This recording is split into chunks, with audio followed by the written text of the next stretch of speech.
மாநகராட்சி சித்தாபுதூர் மேல்நிலைப்பள்ளி கோயம்புத்தூர். அனைவருக்கும் வணக்கம்.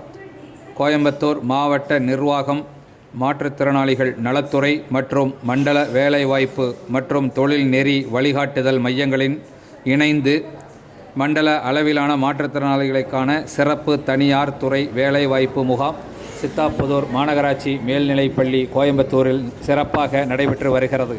சுமார் 2000த்திற்கும் மேற்பட்டோர் இதில் பங்கேற்று வருகின்றனர். உங்களுக்கு அறிந்தவர்கள், தெரிந்தவர்கள், அவர்கள் மாற்றுத்திறனாளிகளாக இருப்பின் அவர்களுக்கு இந்த முகாமை பற்றி தெரிவியுங்கள். பயணம் சேனல் பயனுள்ள தகவல்களை உங்களுக்கு அளித்து வருகிறது. சப்ஸ்கிரைப் செய்ய மறக்காதீர்கள். மற்றவர்களுக்கு ஷேர் செய்யவும் மறக்காதீர்கள். நன்றி, வணக்கம். கிச்சன் ஹெல்பர், கல்வி தகுதி 12th பாஸ் ஆர் ஃபெயில்,